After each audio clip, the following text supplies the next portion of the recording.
الحمد للہ والصلاة والسلام علی رسول اللہ وعلی آلہ واصحابہ اجمعین ومن تبعہم بإحسان الی یوم الدین اما بعد۔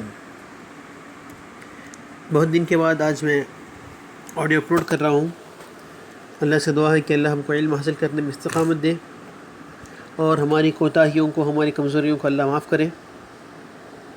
میں آپ سبھی سے بھی معافی مانگتا ہوں کہ میں نے بہت دن سے اپلوڈ نہیں کیا اور آپ لوگوں نے مجھے یاد بھی نہیں دلایا۔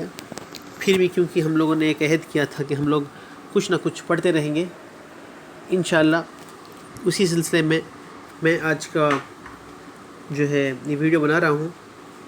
تو میں آج کا جو چیپٹر ہے وہ اس کتاب سے پڑھ رہا ہوں، فقہ میڈ ایزی بائی ڈاکٹر صالح بن غانم السدلان۔ یہ فقہ کی ایک آسان کتاب ہے جس میں مسئلے مسائل کو بڑی آسانی کے ساتھ، یعنی جو ضروری مسئلے مسائل ہیں ان کو دکھایا گیا ہے۔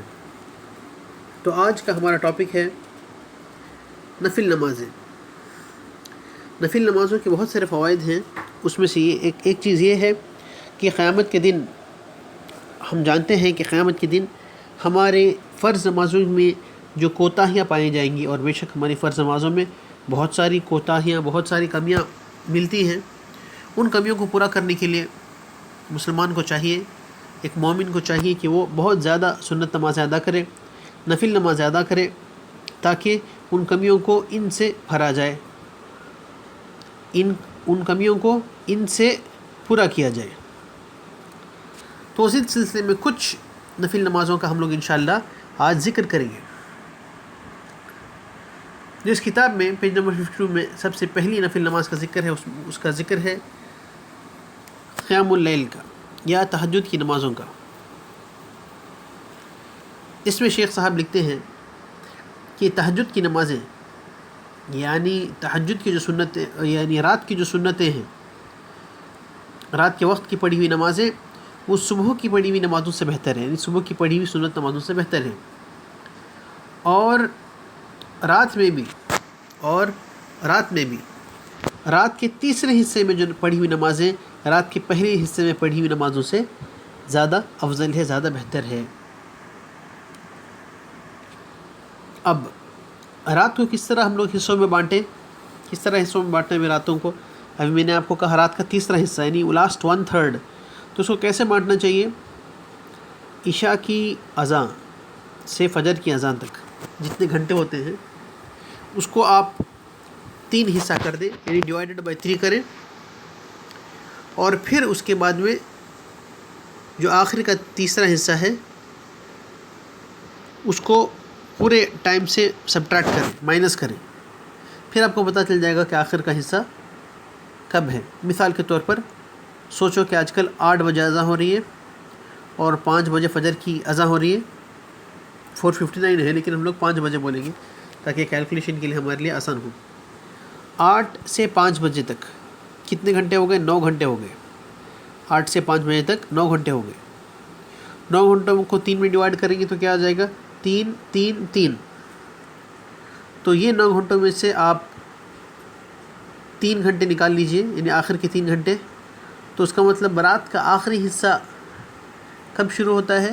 2 بجے شروع ہوتا ہے۔ 3 4 5، آخر کے 3 گھنٹے 2 بجے سے شروع ہوتے ہیں۔ امید ہے کہ میں نے سمجھا دیا صحیح سے۔ یعنی 2 بجے سے 5 بجے جو پڑھنے والی نمازیں ہوتی ہیں رات کے، یہ سب سے افضل نمازیں ہیں رات کی، اور رات کی نمازیں عام طور پر صبح کی نفل نمازوں سے زیادہ بہتر ہیں۔ رات کی نمازیں جو رات میں بھی 2/3 کے بعد، 2/3 کے بعد جو نمازیں ہیں وہ کیوں بہتر ہیں؟ اللہ کے نبی صلی اللہ علیہ وسلم نے فرمایا کہ رات کا جب 2/3 حصہ، 2/3 حصہ گزر جاتا ہے، اللہ سبحانہ و تعالیٰ سب سے نچلے لیول کے آسمان پر آتا ہے اور اللہ سبحانہ و تعالیٰ فرماتا ہے کہ ہے کوئی پکارنے والا کہ میں اس کی فریاد کو سنوں، ہے کوئی دعا طلب کرنے والا کہ اس کی دعا کو قبول کروں، اور ایسے ایسے کر کے اللہ پکارتا ہے، اور اللہ اپنے ان بندوں کو دیکھتا ہے جو اس وقت میں اللہ سبحانہ و تعالیٰ کی عبادت کرتے رہتے ہیں، اور اس وقت میں دعا کرنے کی بہت زیادہ فضیلت ہے اور قبولیت کے چانسز بھی زیادہ ہیں۔ اور اسی کو عام طور پر تہجد کہتے ہیں۔ تہجد کا معنی عام طور پر یہ ہوتا ہے کہ سو کر اٹھ کر نماز پڑھنے کو عام طور پر تہجد کہتے ہیں۔ اور ایک انفارمیشن آپ کو دیتے چلوں گا، قیام اللیل کا مطلب کیا ہے؟ قیام اللیل کا مطلب ہے رات کو عبادت میں ٹھہرنا، نماز پڑھنا۔ قیام اللیل کا وقت عشاء کی نماز کے بعد، یعنی فرض نماز کے بعد سے صبح کی اذان تک کا ہوتا ہے۔ قیام اللیل میں سب سے اچھی وہ ہے جو سو کر اٹھ کر پڑھی جائے، کیونکہ اس میں تھوڑی تکلیف ہوتی ہے اور اس کی زیادہ فضیلت ہے۔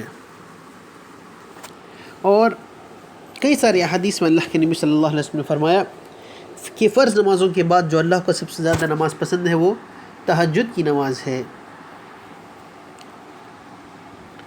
تو ٹھیک ہے، ابھی ہم لوگ، اللہ ہم سب کو ہدایت دے کہ ہم لوگ جتنا ہو سکے تہجد کی نماز پڑھیں۔ کم سے کم ہم لوگ اتنا تو کر سکتے ہیں کہ فجر کی اذان سے کم آدھا گھنٹہ 45 یعنی 45 منٹس پہلے اٹھ کر کم سے کم 3 4 5 رکعت ہم لوگ کم سے کم اللہ کی راہ میں پڑھیں۔ اللہ ہم سب کو نیک توفیق دے، اللہ کہنے والے کو توفیق دے۔ دوسری ہے جو نماز ذکر یہاں پر، وہ ہے صلاۃ الضحیٰ، ضحیٰ کی نماز۔ ضحیٰ کی نماز کا وقت کب سے سٹارٹ ہوتا ہے؟ فجر کے بعد، جب سورج کا طلوع ہوتا ہے، جب سورج نکل جاتا ہے، سورج نکلنے کے بعد آسمان میں تھوڑا اندھیرا پھر بھی رہتا ہے، یعنی طلوع کے بعد بھی، تو وہ اندھیرا چھٹنے کے لیے، اندھیرا نکلنے کے لیے تقریباً 15-20 منٹ جاتا ہے۔ وہ 15-20 منٹ کے بعد صلاۃ الضحیٰ کا وقت شروع ہوتا ہے، جس کو اردو میں چاشت کی نماز کہتے ہیں، لیکن میں یہ لفظ استعمال نہیں کروں گا کیونکہ عربی کا لفظ نہیں ہے، اور اگر آپ چاشت کی نماز کا ورڈ یوز کریں گے تو پھر بعد میں آپ کو فیوچر میں انگریزی فتاویٰ یا عربی فتاویٰ وغیرہ پڑھنے میں تھوڑی تک دقت ہوگی، تو اس کے لیے ہم لوگ لفظ ضحیٰ کا ہی استعمال کریں گے۔ تو ضحیٰ کا ٹائم کب سٹارٹ ہوتا ہے؟ مسجد میں جو طلوع کا ورڈ لکھا جائے، طلوع یعنی سن رائز، اس کے 15 منٹ بعد سے ضحیٰ کا وقت سٹارٹ ہوتا ہے، اور اس وقت ختم ہوتا ہے جب سورج بالکل ہمارے سر کے اوپر رہتا ہے۔ ظہر سے کچھ وقت پہلے سورج جو ہے بالکل ہمارے سر کے اوپر رہتا ہے، بالکل ڈائریکٹ، تب اس کا وقت ختم ہوتا ہے۔ اشراق کیا ہے پھر؟ اگر یہ ضحیٰ ہے تو اشراق کیا ہے؟ ضحیٰ کا تو میں نے آپ کو ٹائم بتا دیا۔ اشراق ضحیٰ کی نماز کا وہ حصہ ہے جو صبح میں پڑھا جاتا ہے، یعنی طلوع کے 15 منٹ بعد ضحیٰ کا جب ٹائم سٹارٹ ہوتا ہے، تو صبح کے جو وقت ہوتا ہے فوراً طلوع کے بعد، طلوع کے 15 منٹ بعد، اس وقت جو نماز پڑھتے ہیں اس کو اشراق کہتے ہیں۔ ضحیٰ کی نماز ادا کرنا، اس کی بہت زیادہ فضیلت ہے۔ اللہ کے نبی صلی اللہ علیہ وسلم بہت زیادہ اس کی ترغیب کرتے تھے۔ کم سے کم 2 رکعت پڑھنا ہے، اور جتنا زیادہ چاہیے اس سے زیادہ پڑھ سکتے ہیں۔ خاص کر کے ضحیٰ کی نماز کے بارے میں ایک بہت زبردست فضیلت ہے جو میں آپ کو بتانا چاہتا ہوں، کتاب میں نہیں ہے لیکن بہت زبردست فضیلت ہے، ترمذی کی حدیث ہے اور حسن درجے کی ہے، یعنی اچھی حدیث ہے، کہ جو بھی آدمی فجر کی نماز باجماعت نماز میں پڑھے، مسجد میں پڑھے، اور سورج نکلنے تک مسجد میں بیٹھا رہے، اللہ کی عبادت میں، ذکر میں مشغول رہے، حدیث کا مفہوم بتا رہا ہوں، اور سورج کے طلوع ہونے کے بعد یعنی ضحیٰ کی 2 رکعت نماز پڑھے اور پھر مسجد سے نکلے، تو اس کو ایک مکمل حج اور عمرے کا ثواب ملتا ہے، تو کبھی کبھار ہمیشہ کر سکتے ہیں تو اچھی بات ہے، لیکن کبھی کبھار آپ جو ہے اس چیز کا عمل کریں اور حج اور عمرے کا ثواب پائیں۔ ابھی تحیۃ المسجد کی نماز، تحیۃ المسجد کی نماز کیا ہے؟ کہ جب ہی ہم مسجد میں داخل ہوں تو ہم لوگ 2 رکعت نماز ادا کریں۔ اللہ کے نبی کی حدیث ہے، بخاری مسلم میں ہے، جب تم میں سے کوئی مسجد کو داخل ہوتا ہے جب تک نہ بیٹھے جب تک 2 رکعت نماز ادا نہ کرے، اس نماز کو تحیۃ المسجد کہتے ہیں۔ اب ایک سوال آپ کے ذہن میں آ سکتا ہے کہ فجر کے وقت یا کسی اور وقت، ظہر کے وقت مثال کے طور پر ہم لوگ مسجد میں داخل ہوتے ہیں، ابھی اذان کے بعد کا وقت ہوتا ہے، کیا ہم لوگ فجر کی سنت ادا کریں یا فار ایگزامپل ظہر کی سنت ادا کریں یا تحیۃ المسجد پڑھیں؟ سوچیے کہ آپ فجر کے لیے مسجد جا رہے ہیں، اوکے، تو اگر آپ فجر کی 2 رکعت سنت ادا کریں تو پھر آپ کو تحیۃ المسجد ادا کرنے کی ضرورت نہیں ہے، کیونکہ اللہ کے نبی کی حدیث کیا ہے کہ اگر کوئی آدمی مسجد میں داخل ہو تو بیٹھنے سے پہلے 2 رکعت نماز ادا کرے، تو اگر وہ 2 رکعت سنت کی ہو تب بھی کافی ہے، 2 رکعت سنت فجر کی ہو تو کافی ہے۔ سوچے کہ مسجد میں داخل ہو اور فرض نماز چل رہی ہے اور اس نے 2 رکعت پڑھ لی، وہ بھی کافی ہے۔ لیکن اس کے علاوہ اگر کبھی مسجد میں داخل ہوتا ہے تو اس کو چاہیے کہ وہ 2 رکعت نماز پڑھے پھر بیٹھے۔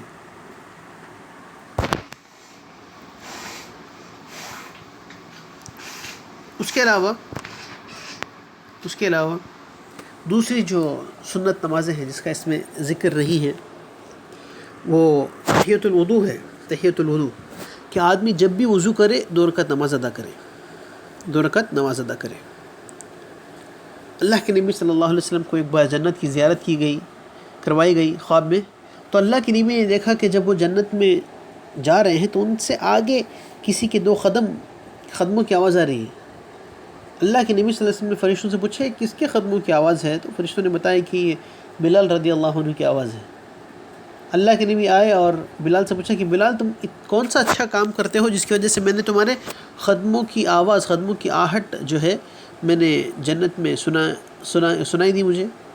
تو بلال نے کہا کہ مجھے نہیں پتا میں کیا کرتا ہوں، لیکن شاید یہ ہو سکتا ہے کہ میں جب بھی وضو کرتا ہوں میں 2 رکعت نماز ادا کرتا ہوں۔ اللہ اکبر۔ تو اللہ کے نبی نے کہا یہی ہے، یعنی بلال رضی اللہ عنہ جب بھی وضو کرتے تھے تو 2 رکعت نماز ادا کرتے تھے، جس کی وجہ سے جنت میں ان کے قدموں کی آواز اللہ کے نبی کو سنائی دی۔ تو اس کی کتنی فضیلت ہے، سبحان اللہ۔ تو اچھی بات یہ ہے، مستحب عمل ہے کہ جب بھی آپ وضو کریں یا کم سے کم کوشش کریں کہ جب بھی آپ وضو کریں تو 2 رکعت نماز ادا کریں۔ ہاں، لیکن جو ممنوع وقت ہے نماز ادا کرنے کے، ممنوع وقت کیا ہیں جہاں پر آپ نماز نہیں ادا کر سکتے؟ ایک تو فجر کی نماز کے بعد، فجر کی فرض نماز کے بعد طلوع کے وقت اور طلوع کے 15 منٹ تک جب سورج چڑھتے رہتا ہے، اوکے، یعنی آسمان پورا صاف نہیں ہوتا تب نماز پڑھنا منع ہے، نمبر 1۔ نمبر 2، ظہر کے وقت سے پہلے، جب میں نے کہا نا ضحیٰ کے وقت ختم ہوتا ہے، سورج بالکل ہمارے سر کے اوپر رہتا ہے، اس وقت سے ظہر کے وقت تک، اذان تک نماز پڑھنا منع ہے۔ اور عصر کی فرض نماز کے بعد، اس کی تھوڑی دیر بعد جب سورج غروب ہونا، سیٹنگ سورج کا شروع ہوتا ہے، تب سے مغرب کی اذان تک اس وقت میں نماز پڑھنا منع ہے، نہیں پڑھنا چاہیے۔ اس کے علاوہ آپ جو وقت میں ہے تحیۃ المسجد آپ پڑھ سکتے ہیں، معاف کیجیے، تحیۃ الوضو آپ پڑھ سکتے ہیں۔ تحیۃ المسجد جب بھی آپ مسجد جائیں گے تو آپ کو پڑھنا ہے، چاہے ممنوع وقت بھی ہو تبھی بھی آپ پڑھ سکتے ہیں، اور کئی علماء نے اس کو بیان کیا ہے۔ اس کے علاوہ اور ایک نفل نماز، ایک سنت نماز یہ ہے، صلاۃ و تسبیح کی ہے، اور صلاۃ و تسبیح بھی آپ پڑھ سکتے ہیں۔ انشاءاللہ کبھی اور موقع ملے گا تو صلاۃ و تسبیح کی نماز کا بھی طریقہ میں آپ کو حدیث کی روشنی میں بتاؤں گا۔ ابھی کے لیے اتنا ہی۔ اللہ سبحانہ وتعالی ہم سب کو کہنے، سننے اور عمل کرنے کی توفیق عطا فرمائے۔ آمین۔ وآخر دعوانا ان الحمد للہ رب العالمین۔